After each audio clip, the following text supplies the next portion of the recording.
So நான் ஏற்கனவே சொல்லியிருந்தேன் கூகுளை பேஸ் பண்ணி தான் நம்மளோட டியூட்டோரியல் வந்து நான் முன்னுக்கு கொண்டு போவேன் அப்படின்னு சொல்லி. ஸோ கூகுளை பேஸ் பண்ணி நான் பேசிட்டு போகிறேன்.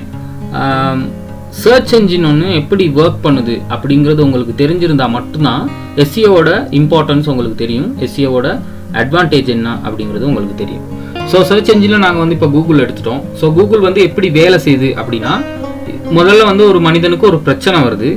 அந்த பிரச்சனையை வந்து கீவேர்டாக அவர் கூகுளில் சர்ச் பண்ணுறாரு. என்ன மாதிரி பிரச்சனை? உலகத்தில் மனுஷனுக்கு வந்து 1000 பிரச்சனைகள் வரலாம். என்ன விதமான பிரச்சனைகள்னு எதையும் நம்ம வந்து ஸ்பெசிஃபிக்காக சொல்ல முடியாது. ஒரு உதாரணத்துக்கு ஓகேவா, ஒரு 1 மந்த்தில் வந்து வெட்டின்னு ஒன்று இருக்குது. ஸோ அதுக்காக வெயிட் லாஸ் பண்ணிக்கணும் அப்படின்ற தேவை வந்துருச்சு அப்படின்னா அவரோட கீவேர்டு என்னவா இருக்கும் அப்படின்னா, how to weight loss in 1 month. கண்டிப்பாக இதான் அவரோட சர்ச் குவரி. ஸோ இதை சர்ச் பண்ணோன்னே டக்குன்னு இந்த ரிசல்ட் எல்லாம் உங்களுக்கு எப்படி டிஸ்பிளே ஆயிடுச்சு இந்த சர்ச் பேஜில் அப்படின்னா, சர்ச் என்ஜினில் சர்ச் பாட் அப்படின்னு சொல்கிறது வந்து இதில் இருக்கிற ஒரு ரோபோ அப்படின்னு நினச்சிக்கோங்களேன். ஸோ ரோபோ மாதிரி ஒன்று என்ன பண்ணுவோம் அப்படின்னா, உலகத்தில் இருக்கிற எல்லா வெப்சைட்ஸ்லையும் உள்ளே போய் புகுந்து அந்த வெப்சைட்டில் என்ன கண்டென்ட்ஸ் இருக்கோ அதுகளை எடுத்து கூகுள் சர்ச் பண்ண அந்த யூசருக்கு பெஸ்ட் ரிசல்ட் என்னவோ அதை ரேங்க் பண்ணி இந்த பேஜில் கொடுக்குது. ஓகே, ஸோ இப்படி தான் வந்து சர்ச் என்ஜின் ஒன்று ஒர்க் பண்ணுது. ஸோ இதில் வந்து நாங்கள் கூகுள் பாட், சர்ச் பாட் அப்படின்னு சொல்லி சொல்கிறோம். அது மாதிரி க்ராவ்லர் அப்படின்னு சொல்லி சொல்லுவாங்க, ஸ்பைடர் அப்படின்னு சொல்லி சொல்லுவாங்க. ஸோ அது மாதிரி ஒவ்வொரு சர்ச் என்ஜினுக்கும் அந்த ரோபோவுக்கு வந்து ஒவ்வொரு பேர் வந்து யூஸ் பண்ணுவாங்க. நாங்கள் இதில் பெரும்பாலுமே வந்து பாட் அப்படின்னு சொல்லி தான் சொல்லுவோம். இந்த சர்ச் பாட் என்ன பண்ணுவோம் அப்படின்னா, நீங்கள் சர்ச் பண்ண அந்த சர்ச் குவரிக்கு இருக்கிற பெஸ்ட் ரிசல்ட் எதுவோ அதை வந்து எல்லா வெப்சைட்டையும் க்ரால் பண்ணி பார்த்து அந்த ரிசல்ட் எடுத்து ரேங்க் பண்ணி கொடுக்குது. அப்போ கூகுளோட நோக்கம் என்ன அப்படின்னா, பெஸ்ட் ரிசல்ட்டை தன்னோட யூசருக்கு கொடுக்கணும் அப்படின்ட்டு. 1 மந்த்தில் வெயிட் லாஸ் பண்ணிக்க வேண்டிய தேவை இருக்கிற ஒருத்தர் சர்ச் பண்ணும்போது கூகுள் என்ன ட்ரை பண்ணுவோம் அப்படின்னா, 1 மந்த்தில் உண்மையாகவே வெயிட் லாஸ் பண்ணிக்க அவருக்கு முடியுமாகணும், அதுக்கு ஏற்ற மாதிரி குவாலிட்டி கண்டென்ட்ஸ் எங்கே இருக்குது அப்படின்னு பார்த்து தான் இந்த இடத்துல இந்த சர்ச் பேஜில் எல்லாத்தையும் வந்து ரேங்க் பண்ணி காட்டுது. ஸோ இதில் நீங்கள் பார்த்தீங்கன்னா இவ்வளோ ரிசல்ட் இருக்குது அப்படின்னு சொல்லிட்டு ஒரு அமௌண்ட் இந்த இடத்துல காட்டுற மாதிரி இருக்கும். ஆனால் நீங்கள் இதை சரியாக ஆக்சுவலாக நீங்கள் பார்க்கணும் அப்படின்னா இந்த சர்ச் பேஜில் கடைசி ரிசல்ட் இருக்கிற பேஜுக்கு நீங்கள் போயிருங்க. ஓகே, லாஸ்ட் பேஜ் 17வது பேஜ். ஸோ அந்த 17வது பேஜில் நீங்கள் பார்க்கலாம் ஆக்சுவல் ரிசல்ட் எத்தனை இருக்குது, எத்தனை பேஜஸ், எத்தனை வெப்சைட்ஸ் இருக்குது அப்படின்ட்டு. 170 ரிசல்ட் தான் இருக்குது, 17 பேஜ் இருக்குது. ஆனால் இந்த 17வது பேஜ் ஃபர்ஸ்ட் பேஜில் வந்து அதிகமான ரெலவன்ஸ் இருக்கும் அப்படின்னு சொன்னால், இந்த வெயிட் லாஸ் பண்ணிக்கக்கூடிய சான்சஸ் நிறைய இருக்கிற நல்ல குவாலிட்டி கண்டென்ட்ஸ் மட்டும் ஃபர்ஸ்ட் பேஜில் ரேங்க் ஆகிருக்கும். 2வது பேஜுக்கு வரும்போது கொஞ்சம் குறைஞ்சிக்கிட்டு வரும், அதோட ரெலவன்சி அதோட குவாலிட்டி கொஞ்சம் குறையும். அதுக்கு அடுத்த பேஜுக்கு வந்தேக்கு கொஞ்சம் குறையும். அந்த மாதிரி குறைஞ்சி 17 பேஜஸில் இந்த 170 ரிசல்ட்டும் வந்து ரேங்க் ஆகிருக்குது. நீங்கள் பார்க்கலாம் லாஸ்ட் பேஜில் இருக்கிற அந்த கண்டென்ட்ஸ். இப்போ இந்த நோக்கத்தில் சர்ச் பண்ண கீவேர்டாக இருந்தாலும் லாஸ்ட் பேஜில் இருக்கிற சில பல ரிசல்ட் வந்து எந்த சம்மந்தமே இல்லாமல் இருக்கும். இதுக்கு நாங்கள் சொல்கிறது ரெலவன்சி இல்லை அப்படின்னு சொல்லுவோம். ரெலவன்சியும் இல்லாத கண்டென்ட்ஸ் வந்து ரேங்க் ஆகியிருக்கும் அந்த இடத்துல. ஸோ ரெலவன்சி அதிகமாக குவாலிட்டி கண்டென்ட்ஸ் யாரால் பண்ண முடியுமோ அந்த கண்டென்ட்ஸை தான் வந்து கூகுள் எப்பயுமே இந்த 17 பேஜில் ஃபர்ஸ்ட்டோ செகண்ட் பேஜில் வச்சுக்கிட்டு வரும். ஸோ ஃபர்ஸ்ட் பேஜுக்கு நம்ம போயிட்டோம் அப்படின்னா, இந்த பேஜில் இருக்கிற கண்டென்ட்ஸ், இப்போ உதாரணத்துக்கு இந்த வெப்சைட்டை நாங்கள் வந்து கிளிக் பண்ணி நான் ஓப்பன் பண்ணி பார்த்துக்கிட்டு இருக்கேன் அப்படின்னா, இந்த வெப்சைட்டில் நான் எவ்வளோ நேரம் இந்த ஆர்டிக்கலுக்கு டைம் ஸ்பெண்ட் பண்ணுறேன், அண்ட் இந்த ஆர்டிக்கலில் என்னென்ன லிங்க்ஸ் நான் வந்து கிளிக் பண்ணுறேன், ஒவ்வொரு லிங்க்ஸையும் நான் எவ்வளோ தூரம் நான் வந்து ரீட் பண்ணுறேன், ஒரு வீடியோ இருந்தால் அதை எவ்வளோ தூரம் நான் பார்க்குறேன் அப்படின்ற வரைக்கும் இந்த கூகுளோட சர்ச் பாட் வந்து நம்மளை அவதானிச்சுக்கிட்டே இருக்கும். அல்காரிதம் வந்து நம்மளை அவதானிச்சுக்கிட்டே இருக்கும். ஸோ சப்போஸ் நான் இந்த வெப்சைட்டில் வந்து குறைவான டைமை ஸ்பெண்ட் பண்ணிவிட்டு இதை கிளிக் பண்ணாமல் 2வது வெப்சைட்டை போய்ட்டு நான் ஓப்பன் பண்ணி இதில் உள்ள கண்டென்ட்டில் நான் அதிகமாக வந்து டைம் ஸ்பெண்ட் பண்ணியிருக்கேன் அப்படின்னா, அதே அல்காரிதம் என்ன பண்ணும் அப்படின்னா அதை வந்து தொடர்ந்து கண்காணிக்கும் அதே மாதிரி நடக்குதான்னு. ஸோ இந்த 2வது ஆர்டிக்கலில் வந்து டைமை வந்து நான் அதிகமாக தொடர்ந்து ஸ்பெண்ட் பண்ணிட்டு வரேன். நான் மட்டும் இல்லை, சர்ச் பண்ணுற நிறைய எல்லாருமே வந்து இதை விட இதில் அதிகமாக டைம் ஸ்பெண்ட் பண்ணுறாங்க அப்படின்னா கூகுள் அல்காரிதம் வந்து முடிவெடுத்துரும் இந்த கண்டென்ட்டை விட இந்த கண்டென்ட் வந்து ரொம்ப குவாலிட்டியான கண்டென்ட். ஸோ இந்த கண்டென்ட்டை மேலே எடுத்துட்டு அந்த கண்டென்ட்டை கீழே போடுற மாதிரி. ஸோ அது மாதிரி இந்த ரேங்கிங் சிஸ்டம் வந்து ஒரு அல்காரிதம்ல ஒரு சிஸ்டமா வந்து ஒர்க் பண்ணிக்கிட்டு இருக்கு. அது மூலமா தான் இந்த கண்டென்ட்ஸ் வந்து ரேங்க் ஆகிட்டு வருது. ஓகே, இப்போ பேசிக் டேர்ம்ஸ் வந்து நீங்க பார்த்துட்டீங்க. இப்போ நம்ம பார்க்க வேண்டிய அடுத்த விஷயம் என்ன அப்படின்னா சர்ச் பாட்ஸ்.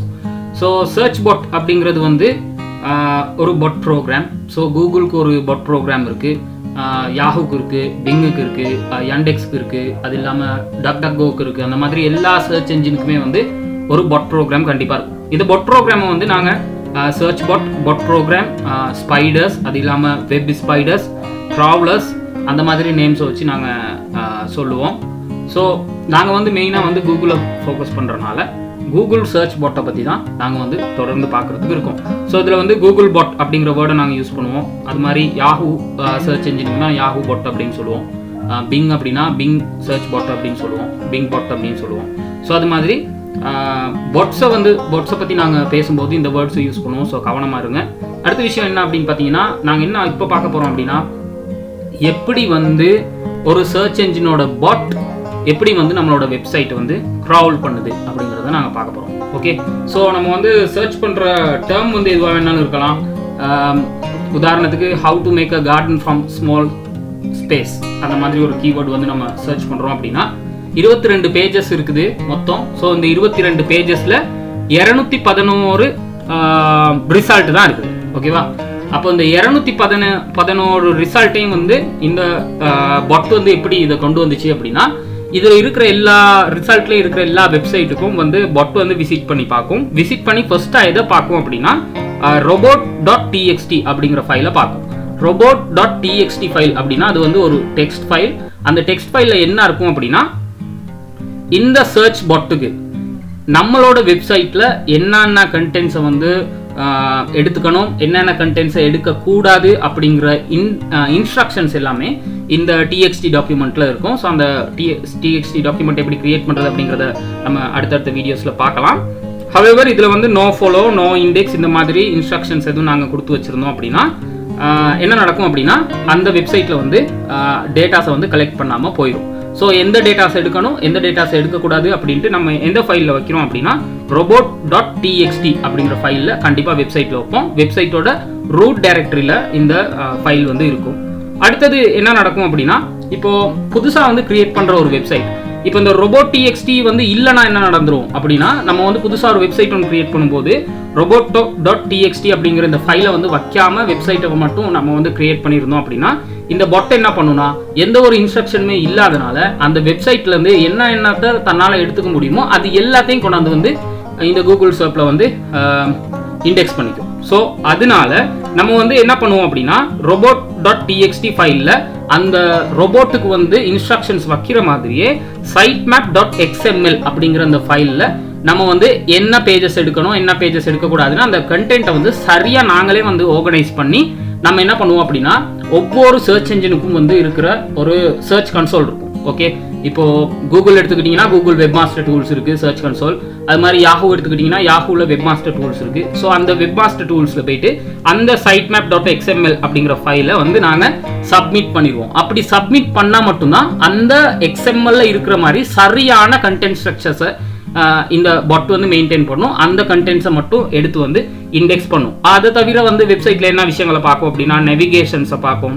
நெவிகேஷன்ஸ் அப்படின்னு சொல்கிறது வெப்சைட்டை வந்து ஒருத்தர் யூஸ் பண்ணும்போது எவ்வளோ ஈஸியாக யூஸ் பண்ணுறாரு, அது வெப்சைட்டில் வந்து ஒரு பேஜ்லேருந்து இன்னொரு பேஜுக்கு இன்னொரு கண்டென்ட்டுக்கு போகிறதுக்கு நெவிகேஷன்லாம் எவ்வளோ ஈஸியாக வந்து இருக்குது. மொபைல் ரெஸ்பான்சிவாக இருக்கணும். ஆக்சுவலாக 100% மொபைலில் நல்லா ஈஸியாக லோட் ஆகினா தான் அந்த வெப்சைட்டை வந்து இண்டெக்ஸ் பண்ணும். அது ஒரு ரேங்கிங் ஃபேக்டர். நான் சொன்ன மாதிரி 200 ரேங்கிங் ஃபேக்டர்ஸ் வந்து 200க்கு அதிகமான ரேங்கிங் ஃபேக்டர்ஸ் வந்து இந்த robot வந்து கன்சிடர் பண்ணி பார்க்கும். ஸோ அதில் முக்கியமான ஒரு விஷயம் தான் இந்த robot.txt ஃபைல் அண்ட் இந்த sitemap.xml ஃபைல் அப்படிங்கிறது. அடுத்தது இல்லாமல் இந்த நெவிகேஷன்ஸ் வெப்சைட்டை வந்து யூஸ் பண்ணும்போது எவ்வளோ ஈஸியாக வந்து ஒரு யூசருக்கு நெவிகேட் பண்ணி போக முடியும் அப்படிங்கிறத பார்க்கும். ஏன்னா வந்து எல்லா சர்ச் என்ஜின்ஸுமே வந்து தன்னோட யூசர்ஸ்க்கு வந்து 100% பெஸ்ட் யூசர் எக்ஸ்பீரியன்ஸ் கொடுக்கணும்னு நினைக்கிறனால நெவிகேஷன்ஸ் வந்து சரியா இல்லை அப்படின்னா அந்த கண்டென்ட்ஸை கூட மிஸ் பண்றதுக்கான வாய்ப்புகள் அதிகமா இருக்கு. ஸோ அதை தவிர வந்து மீட்டா டேக்ஸ் அப்படின்னு மீட்டா டேக்ஸ்னா என்ன அப்படிங்கிறத நான் போக போக நான் ஒவ்வொரு வீடியோஸ்லயும் நான் சொல்லிட்டு வரேன். ஸோ இப்போ வந்து நம்ம என்ன பார்த்தோம் அப்படின்னா robot.txt அப்படின்னா என்ன அப்படிங்கறத பார்த்துட்டோம், sitemap.xml அப்படின்னா என்னன்னு பார்த்துட்டோம், ஒரு வெப்சைட்டோட நெவிகேஷன்ஸ்னா என்ன அப்படின்னு பார்த்துட்டோம், அது இல்லாம மீட்டா டேக்ஸ் இந்த மாதிரி விஷயங்கள்லாம் நம்ம பார்த்துட்டோம். ஸோ ஒரு சர்ச் பாட் வந்து ஒரு வெப்சைட்டை கிரால் பண்ணும்போது என்னென்ன விஷயங்களை பார்க்கும் அப்படிங்கிற பேசிக் விஷயங்கள் தான் நம்ம இந்த வீடியோல பார்த்தோம். ஓகே, தென் அடுத்த வீடியோல எப்படி வந்து இந்த robot.txt ஃபைல் ஒன்று இருக்கணும், எப்படி நம்ம இதுக்கு வந்து அந்த பாட்டுக்கு வந்து நாங்கள் இன்ஸ்ட்ரக்ஷன்ஸ் கொடுக்கறது அப்படிங்கிறத நம்ம அடுத்து பார்க்கலாம்.